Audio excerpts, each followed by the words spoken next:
এই পৃথিবীর মানুষেরা সেদিন আল্লাহ সমস্ত জালেমদেরকে ডাকবে আর বলবে, তোরা কোথায়? ক্ষমতা দিয়া তো আমি পরীক্ষা করছিলাম, ক্ষমতার অপব্যবহার করছস, ক্ষমতা পাইয়া বাহাদুরি করছস। দ্বারা আজকে কেউ নাই, শব্দ নাই। আল্লাহ তো চিরঞ্জীব, ওনার কোনো মরণ আছে? আল্লাহর কোনো ক্লান্ত আছে? আল্লাহর কি ঘুম আছে, তন্দ্রা আছে? নাই। সুবহানাল্লাহ।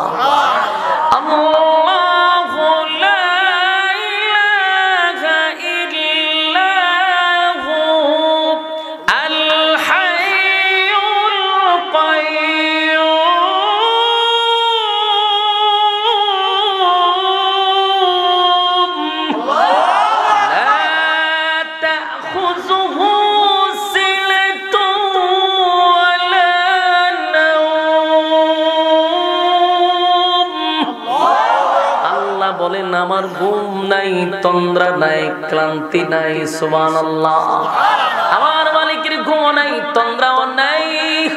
সেদিন আল্লাহ একা একাই রাজত্ব করবে আর বলবে, কে কোথায়? কোনো শব্দ নাই কেন? সব তো ধ্বংস হয়ে গেল রে, সব ধ্বংস হয়ে গেল। মোট কথা আল্লাহ কিছুই রাখবে না, কিন্তু আবার মালিক ইসরাফিলকে আবার জাগ্রত করবে, ইসরাফিলকে আবার জীবিত করবে। জীবিত করার পরে মালিক বলবে, ইসরাফিলকে দ্বিতীয় দাফে সিংহায় ফুমার। সুবহানাল্লাহ। আবার জীবিত করে সিংহায় ফুক দেওয়াইব। সিংহায় যখন ফুক মারব, প্রত্যেকটা মানুষের ভিতরে আবার রূহ ঢুকবে। কাদা মাটির নিচ থেকে মানুষগুলি আবার ওইটা দাঁড়াবে। দ্বিতীয় দাফে যখন ফুক দিবে, প্রত্যেকটা মানুষের ভিতরে আবার আল্লাহ রূহ দিবে। সুবহানাল্লাহ।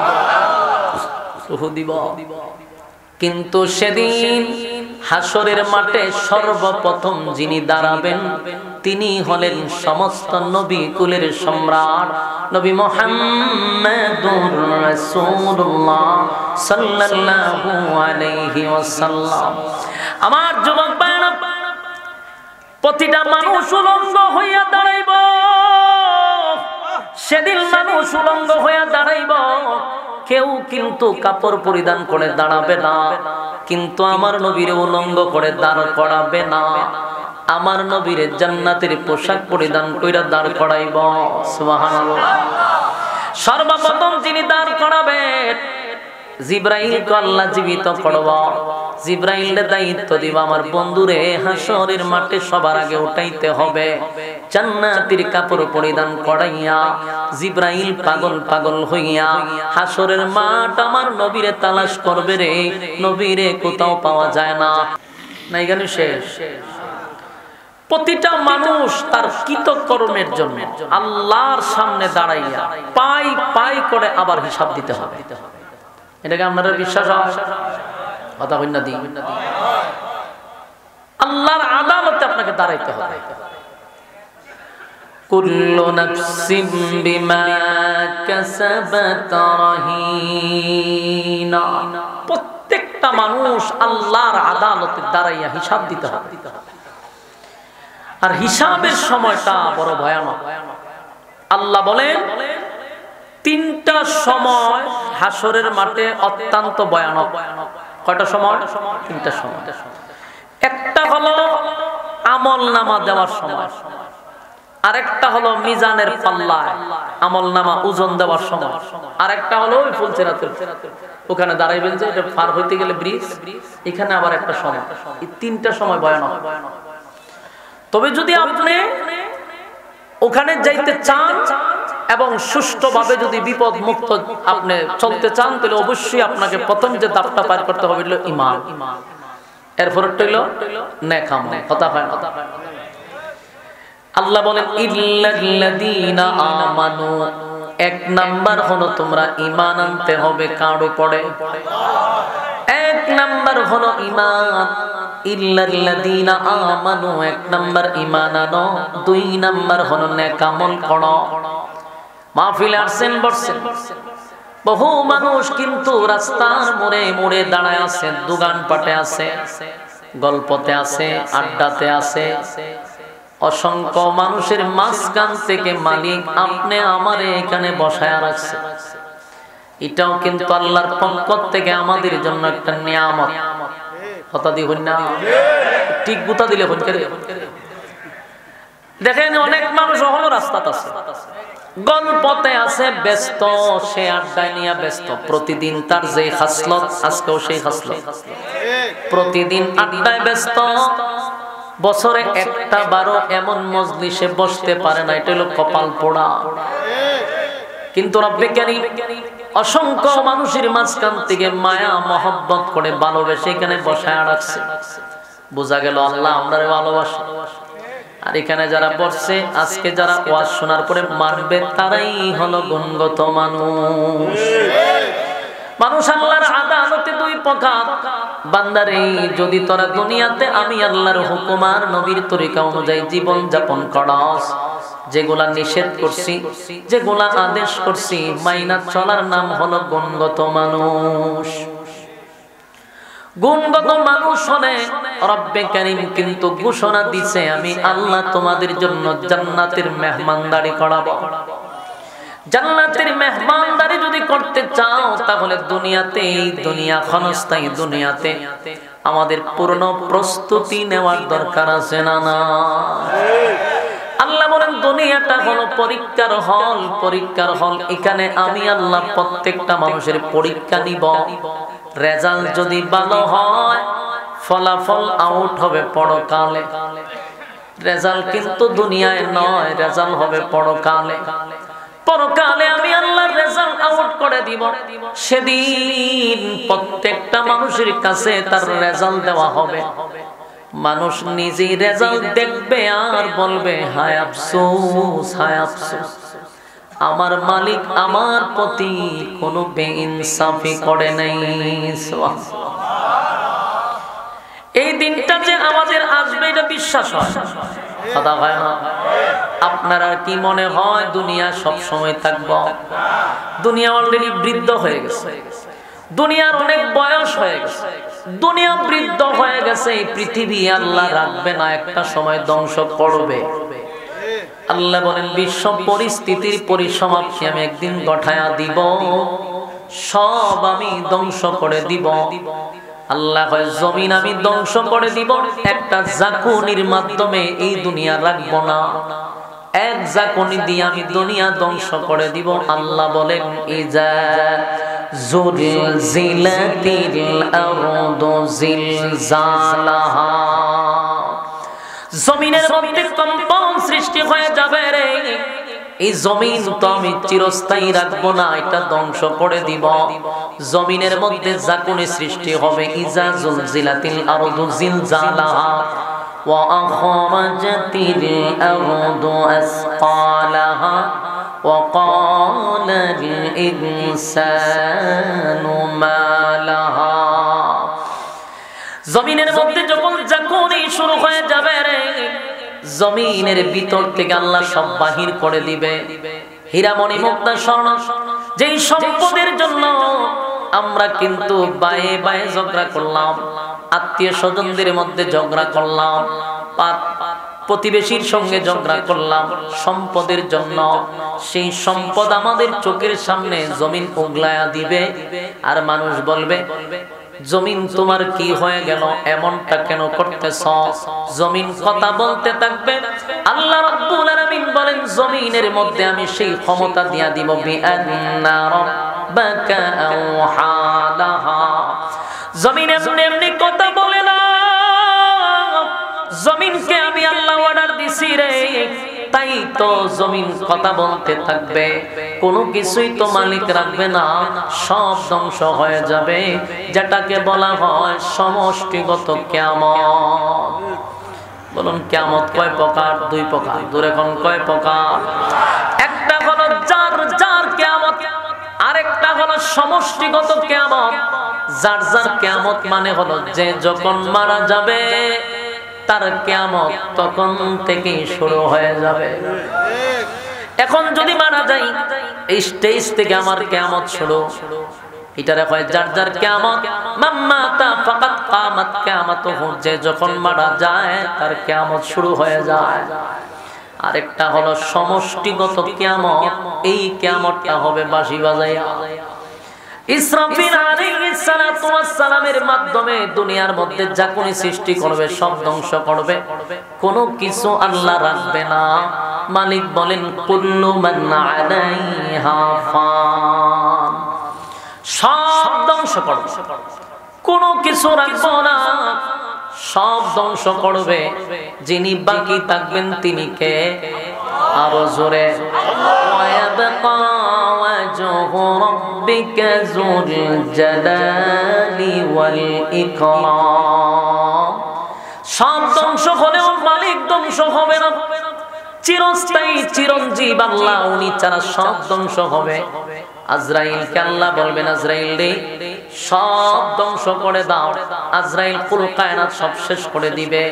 আল্লাহ বলবে আর কে বাকি আছে? আল্লাহ সমস্ত মানব কুল সব কুল শেষ করে দিলাম, বাকি আছে শুধু ফেরেশতা কুল। আল্লাহ হয় চারজন ফেরেশতা বাদে আর আরশ বহন ফেরেশতা বাদে সব ধ্বংস করে দাও। সমস্ত কিছু ধ্বংস হয়ে যাবে, সব ফেরেশতা শেষ। আল্লাহ বলবেন আজরাইল কে বাকি আছে রে? আল্লাহ মিকাইল, ইসরাফিল, জিবরাইল, আমি আজরাইল আর আরশ বহনকারী ফেরেশতারা বেঁচে আছে, আর আপনি তো চিরঞ্জীব। আল্লাহ কয় আরশ বহনকারী ফেরেশতা ধ্বংস করে দাও। আরশ বহনকারী ফেরেশতাও শেষ হয়ে গেল। আল্লাহ জিগায় বাকি কে আছে? চারজন, মিকাইল, জিবরাইল, ইসরাফিল, আমি আজরাইল। আল্লাহ আপনি চিরঞ্জীব, বাকি সব শেষ। আল্লাহ হয় তুমি বাদে বাকি তিনজন শেষ করে দাও। বাকি তিনজন শেষ হয়ে গেল। জিগায় কে বাকি আছে? আল্লাহ আমি আজরাইল, আপনি চিরঞ্জীব। আল্লাহ কয় আমি বলছি কুল্লু মান আলাইহা ফান, কোনো কিছুই রাখবো না, সব ধ্বংস হবে, বাকি থাকবো আমি। তুই কেন থাকবি আমার মাঝখানে? আজরাইল কয় আল্লাহ আমি তো মানুষের রূহ নেই, আমি তো সব ধ্বংস করি, আমারও কি শেষ হতে হবে? আল্লাহ কয় তুইও থাকতে পারবি না। আজরাইল বলে মালিক আমি রূহ নিলাম, আমার রূহকে নিবে গো, আমারে কে হত্যা করবে, আমারে কে শেষ করবে? আল্লাহ কয় আমার হুকুমটাই ধ্বংস হওয়ার জন্য যথেষ্ট। যেই মাত্র আল্লাহ বলবে ধ্বংস হয়ে যা, মালাকুল মউত আজরাইল এমন একটা চিৎকার দিবে রে, আল্লাহর নবী বলেন তখন যদি সমস্ত কুল বেঁচে থাকতো, মানুষ বেঁচে থাকতো, আজরাইলের চিৎকারে সব মারা যাইতো। এত ভয়ানক বিকট আওয়াজ দিবে মালাকুল মউত আজরাইল। আল্লাহ আজরাইলকে ধ্বংস করে দিবে, বাকি রইল চিরঞ্জীব আল্লাহ। আর কেউ নাই, কেউ নাই, সৃষ্টি জগত কেউ নাই, সব শেষ। বাকি রইল কে? আপনারা কে আল্লাহ বলতে কষ্ট হয়? আরো জোরে কোন কে? ইমানের আওয়াজ দিয়া বলেন কে? আল্লাহ সারা সব শেষ হয়ে যাবে গো, সব ধ্বংস হয়ে গেল, সব ধ্বংস হয়ে গেল। এবার রব্বে কারীম গুনগুনায়া বলবে লিমানিল মুলকুল ইয়াউম লিল্লাহিল ওয়াহিদিল কাহ্হার। আল্লাহ সেদিন জোরে জোরে বলবে কে আছো? পৃথিবীর রাজা বাদশারা, কত ক্ষমতা তোরা দুনিয়ার জমিনে দেখাইলি। আমি আল্লাহ ক্ষণস্থায়ী দুনিয়ায় কিছু রাজত্ব তোদেরকে দিছিলাম। রাজত্ব পাইয়া, ক্ষমতা পাইয়া ক্ষমতার অপব্যবহার তোরা করলি, যেমনে মনে চায় এমনে জীবন যাপন করলি। বান্দারে আজকে তোরা কোথায়? ফেরাউনের আল্লাহ ডাক দিব, এ ফেরাউন কোথায়? সারা শব্দ নাই, ধ্বংস। নবীর রওজা তালাশ করে পায় না। একটা পর্যায়ে জিবরাইল পাগল পাগল হইয়া ইসরাফিলের কাছে গিয়া বলবে, ইসরাফিল রে, কোথায় রে? নবীর রওজা তালাশ করে পাই না। আগের পৃথিবী আর এখনকার পৃথিবীর মধ্যে বেশ কম। কোথায় রাখছি? আমারে দায়িত্ব দিছে আল্লাহ, নবীরে পাই না। ইসরাফিল পায়, আমারে জিজ্ঞাসা লাভ নাই, মাটিরে জিজ্ঞাসা করো, মাটির মধ্যে আমার নবীরে কোথায় রাখছে? জিবরাইল মাটিরে বলে, মাটিরে বল আমার নবীরে কোথায় রাখছস? মাটি ডাক দিয়া বলবে, জিবরাইল, আমার মধ্যে এমন কম্পন সৃষ্টি হয়েছে রে, ইসরাফিলে যখন বাঁশি বাজাইছে আমার মধ্যে আমি নাই, আমার মধ্যে আমি নাই। আমার মধ্যে যে একটা জানজালা শুরু হয়েছিল, একটা জাকুনি সৃষ্টি হয়েছিল, আমার মধ্যে আমি নাই। কারণ আমার উপরে আসমান ভাঙ্গা পড়ছে, জমিন ফেটে গেছে, এই সূর্য টুকরা টুকরা হইয়া পড়ছে। সূর্য কত বড় জানোনি? এই পৃথিবী থেকে 10 গুণ 10 13 লক্ষ গুণ বড়। 13 লক্ষ গুণ বড় হইল সূর্য। সেই সূর্যটা ভেঙ্গে ভেঙ্গে জমিনে পড়ছে। আটলান্টিক মহাসাগর আগুন লাগাইছে, প্রশান্ত সাগরে আগুন লাগাইছে, আরব সাগর মহাসাগর যত সাগর আছে সব সাগরের মধ্যে আগুন ধরায়া দিছে। জমিন তো জমিন নাই, সবকিছু উলট পালট হয়ে গেছে। তাই জমিনে কয় আমার মধ্যে আমি কোথায় রাখছি আমার নিজের খবর নাই। তখন আল্লাহ বলে, জিবরাইল রে, গোটা মাঠ তালাশ করে দেখো, যেখানে একটা আলো দেখা যায় সেখানেই আমার বন্ধু শায়িত। সুবহান। জিবরাইল পাকা দিয়া ঘুরতে ঘুরতে তাকায়া দেখে রে, একটা জায়গায় আলো জ্বলতেছিল। সেই জায়গায় গিয়া আমার নবীরে সর্বপ্রথম হাসরের মাঠে জান্নাতের কাপড় পরিধান করাইয়া দাঁড় করাবে। এরপরে সমস্ত নবীরা ওইটা দাঁড়াইব, এরপরে নবীর উম্মতেরা দাঁড়াবে। সেই হাসরের মাঠে কেন দাঁড় করাবে জানেন? দুনিয়া নামক পরীক্ষার হলে যে পরীক্ষা দিছেন, সকলের রেজাল্ট আউট হবে হাসরের মাঠে। সেখানে রেজাল্ট দেওয়ার জন্য আমাদেরকে আবার একত্রিত করা হবে, শুধুমাত্র রেজাল্টটা দেওয়ার জন্য। রেজাল্টটা দেওয়ার জন্য আল্লাহ বলেন, হাসরের মাঠে 3টা দল হবে। জোরে কোন কয়টা? আরো জোরে। 3টা দল হয়ে যাবে রে। একটা দল বিনা হিসাবে আল্লাহ জান্নাত দিবে, কোনো হিসাব নিবে না, বিনা হিসাবে তাদেরকে জান্নাত দিবে। আরেকটা দল হবে ডানপন্থী, ডান হাতে আমলনামা দিয়া জান্নাত দিবে। আরেকটা দল হবে জাহান্নামী, বামপন্থী, বাম দিকে দাঁড়াবে। 3টা দলের মধ্যে একটা দল হলো ইল্লা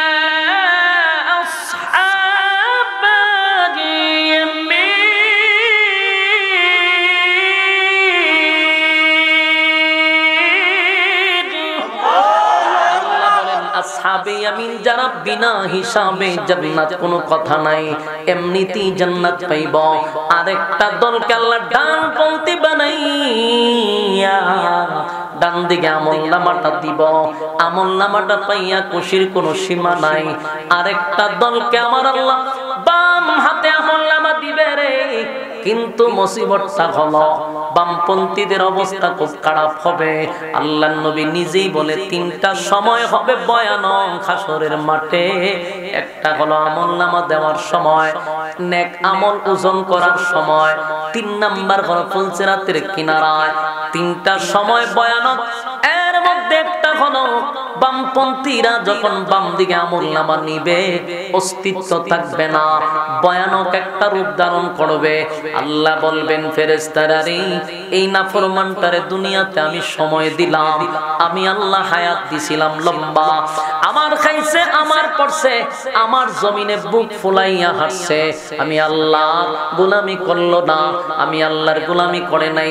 এই বান্দা এত বড় নাফরমান,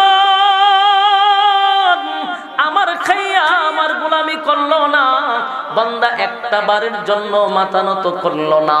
আজকে আমার সামনে আসছে রেজাল্ট নিয়া, দে বাম হাতে দে, স্বাভাবিক ভাবে দিবে না, বাম হাতটারে ছুরির মতো ধারালো করবে, বুক বরাবর ছিদ্র করবে, পিছন দিকে টেনে হেঁচড়ে হাতটা বাহির করবে, আমলনামা বাম হাতে দড়ায়া দিবে। কিন্তু চেহারা সামনে হাত হলো পিছনে। আল্লাহ কয় নাফরমানের গার মস্কাইয়া ভেঙ্গে দে, পিছনে নিয়ে যা, উপায় থাকবে না, উপায় থাকবে না। এই দৃশ্য যারা দেখবে গো, অস্তিত্ব থাকবে ভয়ানক। হাসরের মাঠে মানুষগুলি থাকবে যুবক, কিন্তু বৃদ্ধ হয়ে যাবে। এই দৃশ্য দেখলে মানুষের মধ্যে মানুষ থাকবে না।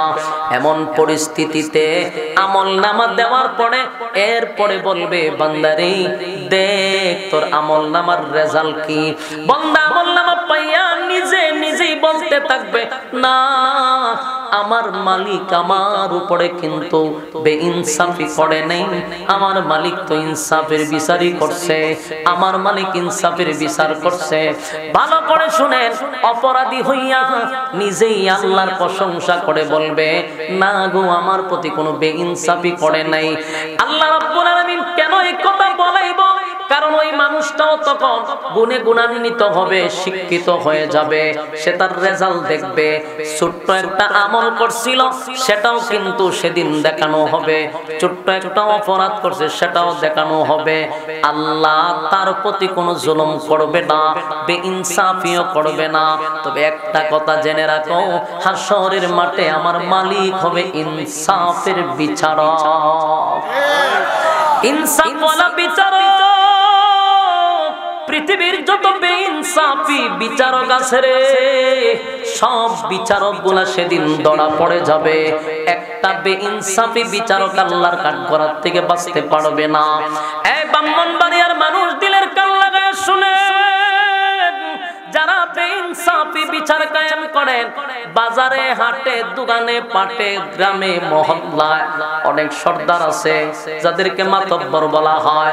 সালিশ দরবার যারা করে, এখান থেকে নিয়ে হাইকোর্ট পর্যন্ত প্রত্যেক জায়গার বিচারকের মধ্যে বেজাল আছে না নাই? মানুষের উপরে এত জুলুম, এত জুলুম। 16টা বছর মানুষ ইনসাফের বিচার বাংলার জমিনে পায় নাই। নির্দোষ মানুষটাকে দোষী বানানো হয়েছে, দোষী মানুষটাকে নির্দোষ বানানো হয়েছে। যাদের টাকা নাই সমাজে তাদের কোনো বিচার নাই, যাদের টাকা আছে তাদের বিচার আছে।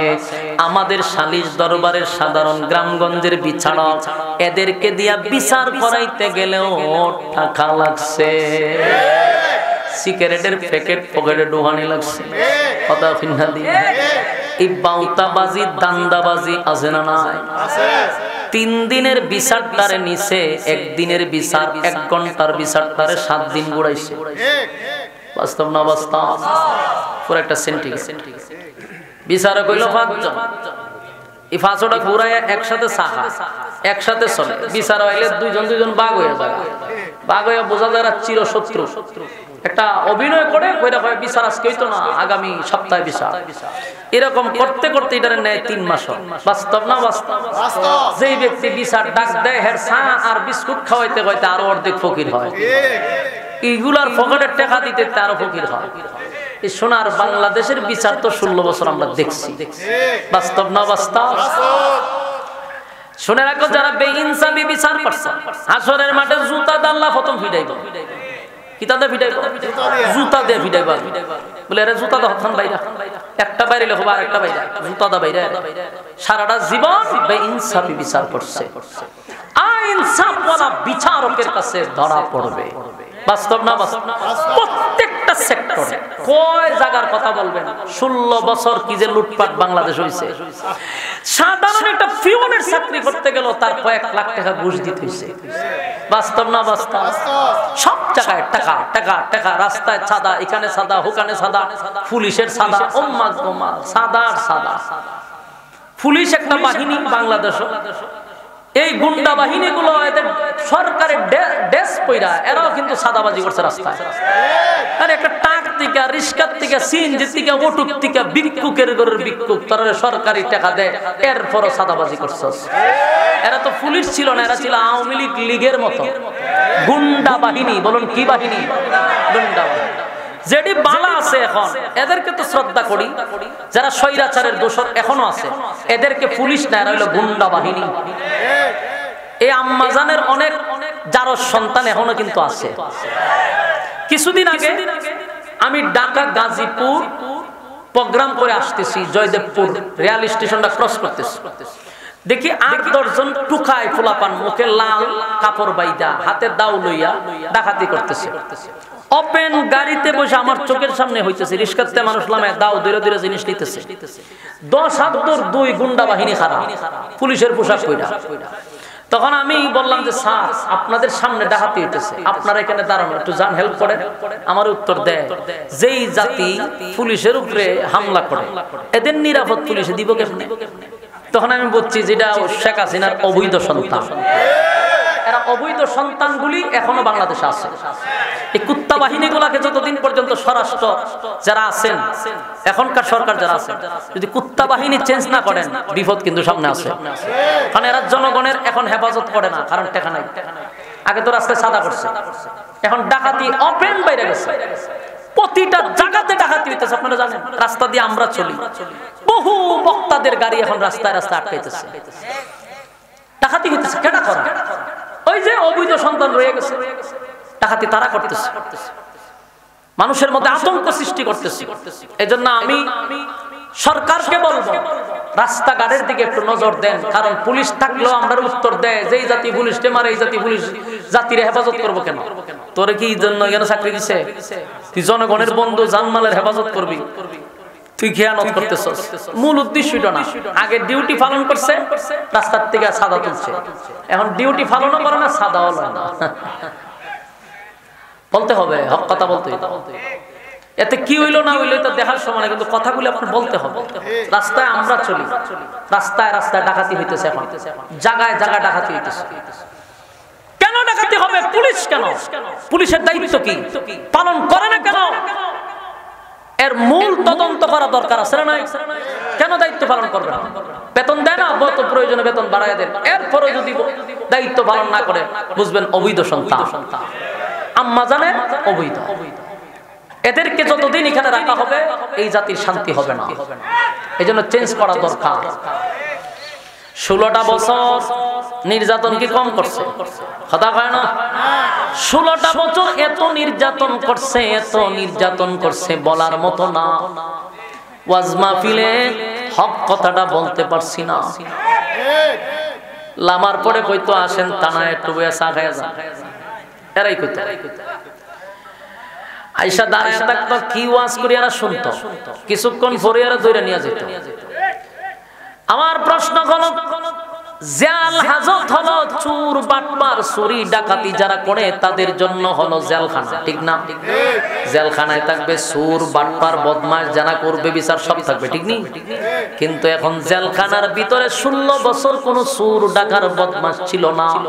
জেলখানাগুলা ছিল আলেমদেরকে দিয়া ভরপুর, আলেম দিয়া সব জেলখানা ভরাইছে।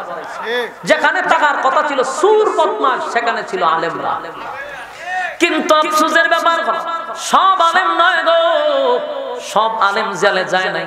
হক্কানি আলেমদেরকে দিয়া জেল ভরছে, কেন বন্ড আলেম দিয়া জেল ভরে নাই। কোন টিকলিওয়ালারা দিয়া জেলখানা ভরে নাই। 16 বছরে কোন টিকলিওয়ালা জেল থেকে বেরিয়েছে? 16 বছর কোন টিকলিওয়ালা আয়নাঘর দিয়ে বেরিয়েছে? কোন বাউল বেরিয়েছে? কোন ফাউল বেরিয়েছে? সব বড় বড় আলেমরা বেরিয়েছে। যারা কোরআনের সঠিক ব্যাখ্যা সমাজে দিত, তাদেরকেই জেলখানায় ঢুকায় রাখতো বছরের পর বছর। কি পরিমাণ নির্যাতন! বাংলাদেশে সবচেয়ে বেশি নির্যাতনের শিকার আলেমরা,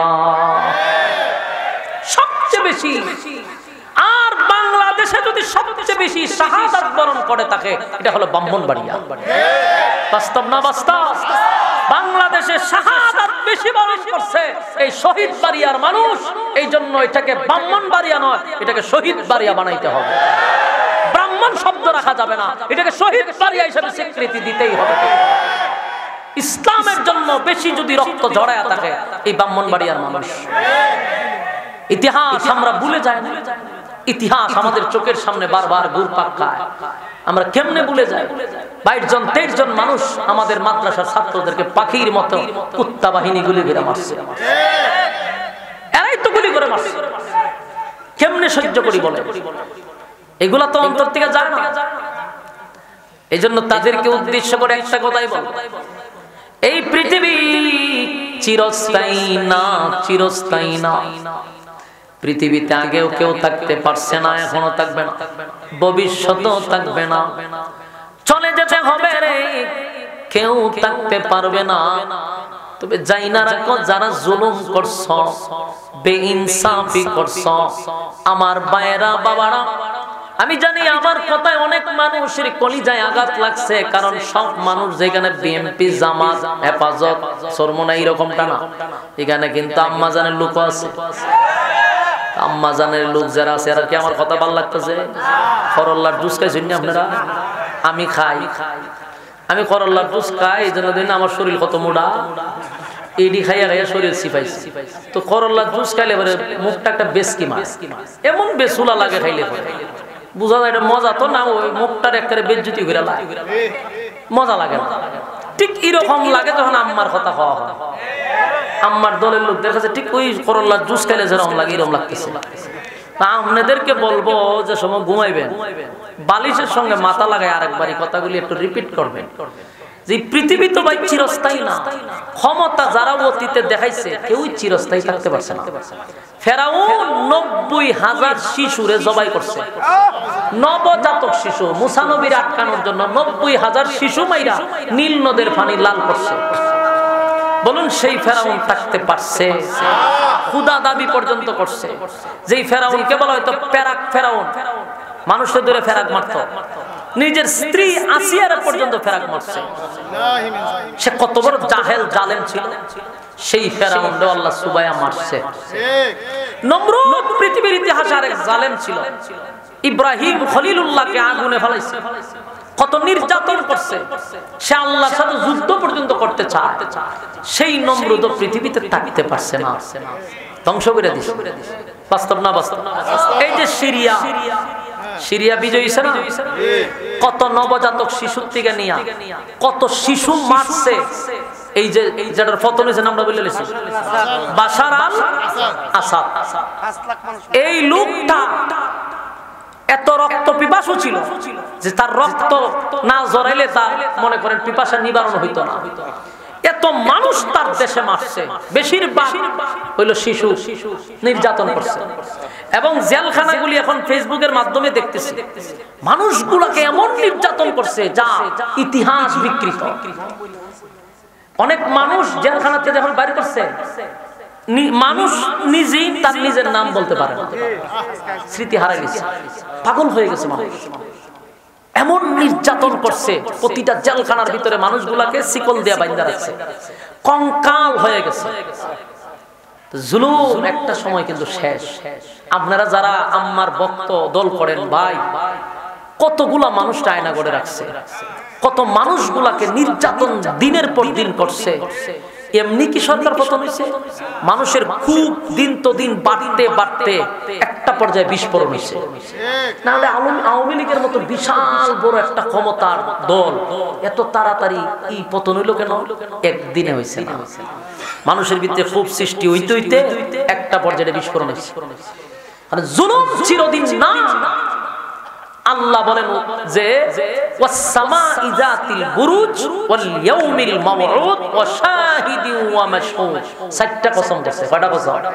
ওয়াস-সামা'i যাতিল বুরুজ, নক্ষত্রের কসম, ওয়াল ইয়াউমিল মাওউদ, পরকালের কসম, যেদিন আমি বিচার করব সেই দিনের কসম, ওয়া শাহিদিন ওয়া মাশহুদ।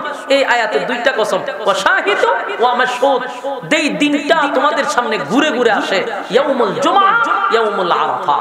চারটা কসম করে আল্লাহ বলেন কুতিলা আসহাবুল উখদুদ, গর্ত খননকারী বলতে জালেমদের প্রতি আমি আল্লাহর অভিশাপ।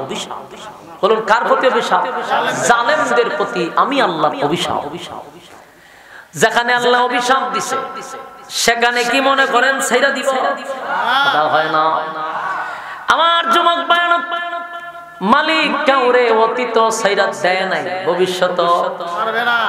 এই সরকারকেও বহু ছাড় দেওয়া হয়েছে, বহু 16 বছর খালি ছাড় দিছে, কিন্তু আল্লাহ ছাইরা দিছে না। কথা কইনা দি।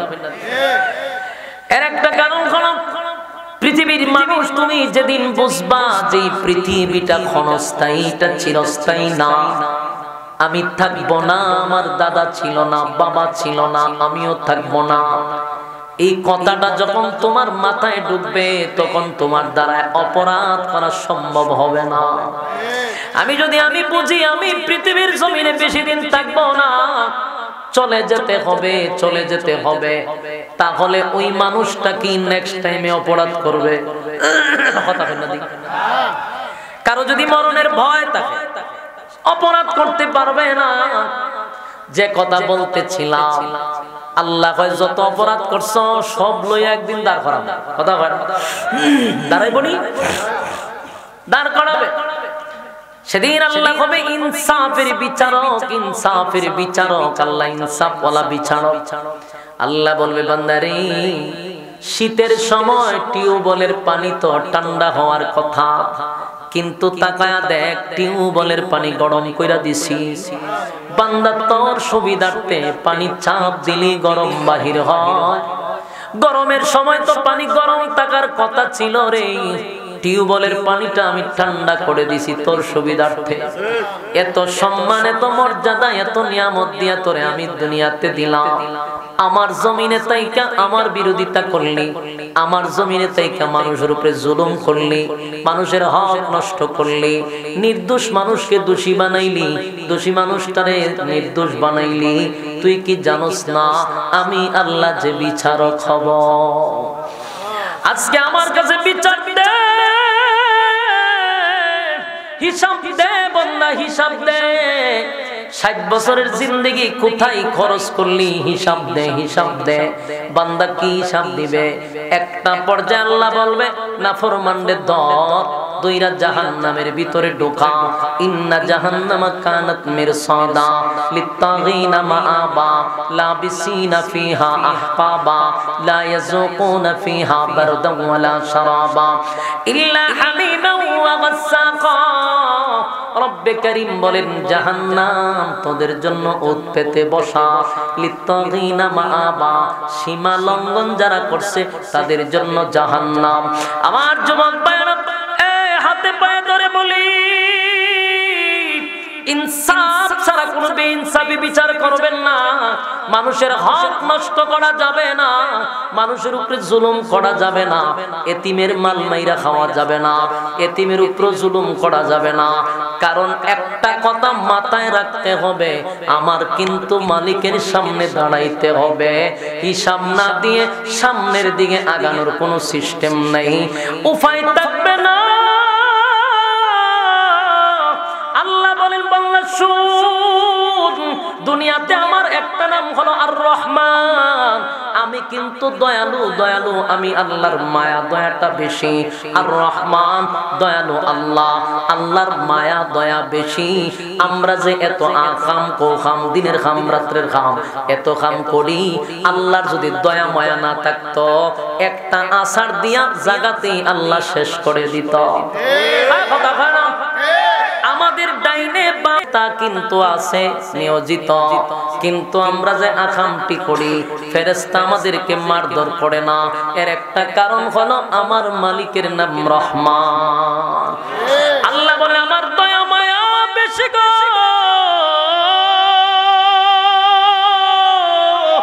আমার দয়া মায়ায় তোরে মারতে দেয় না রে। তবে যাই না রাগ, দুনিয়াতে আমার নাম রহমান, পরকালে সবার জন্য দয়া মায়া থাকবে না। পরকালে আমার আরেকটা নাম হলো রাহিম। রাহিম শুধু আমার বান্দাদের জন্য যারা দুনিয়াতে আমার হুকুম নবীর তরিকায় জীবন যাপন করছে, নেককার বান্দাদের জন্য আমার মায়া দয়ার কোনো অভাব থাকবে না। কিন্তু নাফরমানের জন্য আল্লাহ বলবেন কাহার রূপ ধারণ করবে। সেদিন আল্লাহর কোনো মায়া দয়া থাকবে না, অস্তিত্ব থাকবে না। এমন কি আশ্চর্য হবেন, আল্লাহ কতটুকু রাগান্বিত থাকবে। আমার যুবক ভাইরা দিলের কান লাগায় শুনে, মালিক কতটা রাগান্বিত হবে গো। আদম নবীর থেকে নিয়ে ঈসা রূহুল্লাহ পর্যন্ত কোন নবীদের কোনো গুনাহ নাই। আমাদের আকীদা হলো নবীরা নিষ্পাপ, নবীরা নিষ্পাপ, কোনো গুনাহ নাই, কোনো গুনাহ নাই। নিষ্পাপ নবীরা হাসরের মাঠে আল্লাহর সামনে দাঁড়ায় কথা বলতে পারে না, সাহস পায় না, ভয়ে তরতর করে কাঁপতেছে। আদম নবীর থেকে নিয়ে ঈসা রূহুল্লাহ সমস্ত নবীরা বলবে ইয়া রাব্বি নাফসি নাফসি নাফসি নাফসি। সব নবীরা বলবে আল্লাহ আমার কি উপায় হবে গো। কেন বলবে জানেন? সেদিন আল্লাহর রাগ থাকবে বেশি, তর্জন গর্জন করবে। সেদিন নবীরাও পর্যন্ত ভয়ে থরথর করে কাঁপতে থাকবে। শুধু একমাত্র কেবলমাত্র কথা বলার সাহস আমার নবীকে আল্লাহ দিবে। হাবিবে কিবরিয়া সবাই বলবে ইয়া রাব্বি নাফসি। আমার নবী একটা স্লোগান দিবে ইয়া রাব্বি উম্মতি। সবার স্লোগান থেকে আমার নবীর স্লোগান হবে ভিন্ন। নবী বলবে ইয়া রাব্বি উম্মতি। আল্লাহ আজকে আমি কিছু চাই না, আমার উম্মতের কি উপায় হবে, উম্মতের কি উপায় হবে। সমস্ত নবীরা বলবে আল্লাহ আমার কি উপায় হবে, আমার কি উপায় হবে। নবীরাও আল্লাহর সামনে ভয়ে কথা বলে না আমার নবী ছাড়া। তাই সুতরাং এই চিন্তা মাথার থেকে বাদ দিয়া দেন। হাসরের মাঠে কোনো পীর আপনার পাশে থাকবে না। আল্লাহর কসম, আল্লাহর কসম, আল্লাহর কসম, নবীদের গুনাহ নাই। নবীরা বলবে ইয়া রাব্বি নাফসি। আর পীর ফকিরের গুনাহ আছে রে। পীর ফকির আল্লাহর সামনে দাঁড়াইবার তো প্রশ্নই আসে না। তাই নিজের আমল ঠিক করার দরকার আছে না নাই? আমার আমল দিয়া জান্নাতে যেতে হবে। সুতরাং কোন পীর দইরা আমার জান্নাতে নিবে এই ভাবনা চিন্তা মাথার থেকে উঠায়া দেন। আল্লাহ নিজেই বলে ইয়াউমা ইয়াফিরুল মারউ মিন আখিহি ওয়া উম্মিহি ওয়া আবি ওয়া সাহিবাতিহি ওয়া বানি। কিয়ামতের ময়দানে কেউ কারো হবে না, কেউ কারো হবে না গো। মা তার সন্তানের পরিচয় দিবে না, বাবা তার সন্তানের পরিচয় দিবে না, স্ত্রী তার স্বামীর পরিচয় দিবে না, কেউ কারো পরিচয় দিবে না। সবাই বলবে ইয়া রাব্বি নাফসি নাফসি। আল্লাহ আমার কি উপায় হবে। অস্তিত্ব থাকবে না। তিনটা সময় ভয়াবহ। আমল নামা নেওয়ার সময় মানুষগুলা অস্থির হয়ে যাবে, অস্থির হয়ে যাবে, পাগল পাগল হয়ে যাবে। মানুষদের উপরের দিকে তাকাবে। 50,000 বছরের ভিতরে কোনদিন নিচের দিকে তাকাবে না। তার শরীরে কাপড় নাই বলতেও পারবে না। 50,000 বছর পর্যন্ত উপরের দিকে তাকায়া থাকবে, অস্তিত্ব থাকবে না। যুবক ভাইরা আমার, তাই আপনাদের হাতে পায়ে ধরে বলি আমার যুবক ভাইরা, ইনসাফ ইনসাফ কায়েম করেন, ইনসাফ কায়েম করেন। বেইনসাফি করা যাবে না, মানুষের উপরে জুলুম করা যাবে না। বারবার বলি আমার আল্লাহ কিন্তু হাসরের মাঠে ইনসাফওয়ালা বিচারক হবে। যদি ইনসাফওয়ালা বিচারক হন তাহলে ডান হাতে আমলনামা পাবেন গো। ডান হাতে আমলনামা যারা পাবে আনন্দের কোনো সীমা নাই, আনন্দের কোনো সীমা নাই। আল্লাহ বলেন 1 নাম্বার সুসংবাদ হলো বান্দারে আর কোনদিন মরবি না। সুবহানাল্লাহ কি বাড়ি গিয়া 1 নাম্বার কি মরবি না।